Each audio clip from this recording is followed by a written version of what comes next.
Cancer, hi, welcome to Mystic Queen PH. At ito ang inyong energy update for October 1 to 15, 2025. If you're interested in private readings, meron tayong link sa description at sa pinned comment. Pakicheck nyo na lang ang information kung paano mag-book for a private reading. And please subscribe to our channel to show your support. Like, share this video at comment na rin kayo kung kayo ay naka-resonate. Paalala lang, reading na to ay general reading, so maaari kayong makarelate, maaring hindi. Just take what resonates. Okay, let's see. Cancer. What's up? Ano yung update for Cancerians? October 1 to 15, 2025. Oh, egg.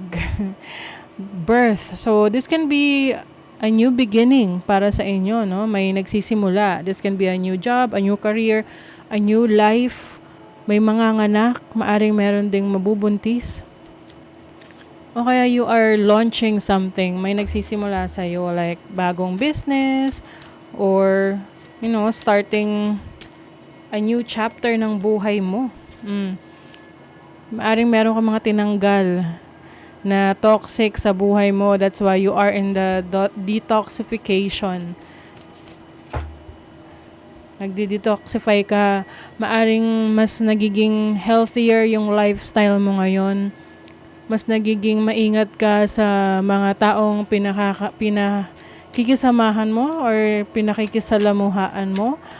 Maaring umalis ka sa isang toxic situation. Can be a job, career, relationship. May journey. Oh, ang ganda. Nagsisimula yung iyong journey.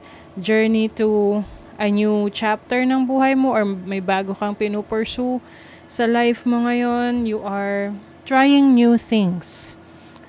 And itong journey na to, syempre, may ups and downs, no? But ang importante kasi rito, marami ka natututunan doon sa journey mo na yon. And it makes you a better person and stronger version of yourself. Diba? So, let's see what else.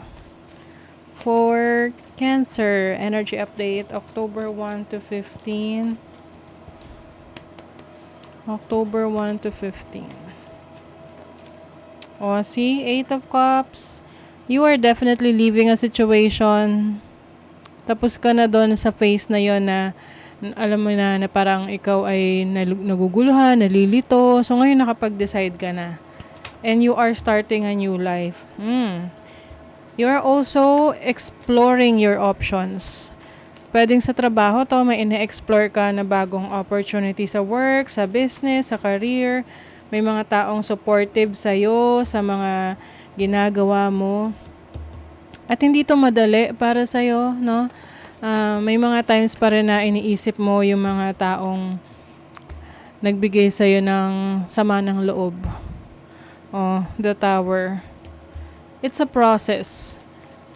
It's a journey na haharapin mo. And alam mo sa sarili mo na ito'y makakabuti para sa'yo. Some of you, separation from a relationship, no, sa someone. And pwedeng naging biglaan yung decision mo dito. Yeah, you have the Hangman in reverse. Ito yung matagal mong kinapitan, pero wala palang patutunguhan. And now you've finally decided what's best for you. So, congratulations, Cancer. Kasi, alam mo na kung ano yung tatahakin mo. Alam mo na kung saan ka patungo. And alam mo rin sa sarili mo na it's not going to be easy. Pero nga, it's going to be worth it. Wala ka na dun sa stuck energy. Ikaw na mismo yung gumawa ng pagbabago, ng action, ng initiation to make things work for you. Let's see the energy of your money, career, finances. The Hermit. Hmm. This is self-reflection.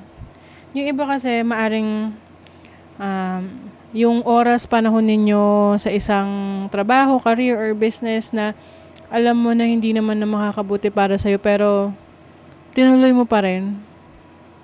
But now you finally learned your lesson kasi this is someone na who is wiser than ever. Yung iba kasi sa inyo rito maaring may nakialam sa mga decisions ninyo, may mga sinunod kayo na advice, pero hindi nyo sinunod yung nararamdaman nyo talaga, hindi kayo masyado nagtiwala sa instinct ninyo. But now you are learning. You are learning from your mistakes, you are learning from your experiences. So you are starting all over again. Sa career, business, or ano man tong gusto mong i-pursue.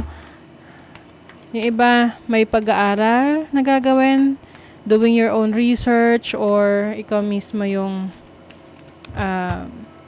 yun nga, mag-aaral, ikaw mismo yung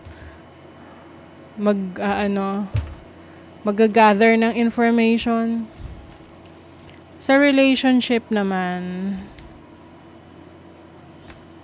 you have the Ten of Pentacles and the Strength card. So some of you, if you're in a relationship, going strong yung situation ninyo, maaring ngayon mas maganda yung relationship mo with your family.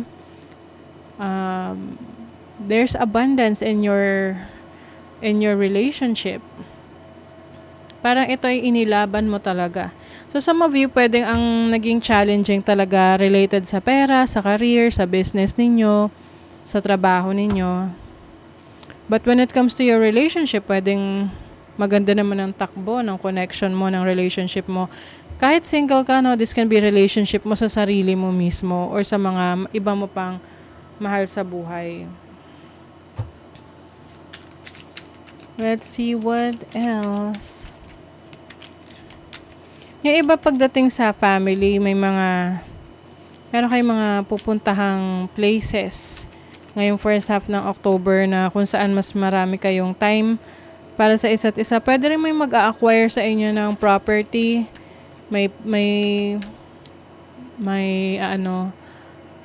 Pupuntahan kayong i-visit kayong place dahil balak niyong bilhin yung lupa or property. Yan. Meron ditong community na kasama ka na kung saan marami ka natututunan sa kanila. And yung community na yon ay tutulong sa'yo para ma-improve yung buhay mo. I think you already know, no, yung mga naging pagkakamali mo, pwedeng pagdating sa pera, pag-handle ng finances mo, ng trabaho, business. But now, sobrang alam mo na kung ano yung gagawin mo. Like, you held on to mga paniniwala mo rin, no? Alam mo kung ano yung ifa-follow mo. And you are also setting boundaries. Hindi mo na hinahayaan na ikaw ay i-take advantage ng iba. And you are also upgrading your knowledge, your skills, your abilities. May mga kung ano yung kailangan mo, it is already provided sa'yo. Yung iba meron kayong project. Like building something. Can be building a career, building a business, building a community. Pwedeng ikaw ay kasama sa community ninyo na tumutulong sa ibang tao. Meron kayong parehong goal to serve other people. Yung iba naman, this is about your skill set. So, part ng pag-aaral mo, dinadagdagan mo yung knowledge mo dahil gusto mong mas mag-improve ang iyong career, business, or yung finances mo. Wow, success! Believe in yourself and dare to dream big. Ito ang message sa inyo, Cancer. You have to believe in yourself. Maniwala ka sa sarili mong kakayanan. At maglakas loob ka na mangarap ng mas malaki kaysa dati mong pinapangarap. Kasi kaya mo naman yun. 'Di ba? Basta magtiwala ka lang. Healing wisdom is surfacing. Stop and listen. So, ayun na. You are healing from your past mistakes, yung mga decisions mo, 'di ba? So, now, alam mo na kung ano yung makabuti para sa'yo, alam mo na kung ano yung hindi. So, you are now into the healing journey. Ayan. So, that is your reading, Cancer. Thank you so much. See you again.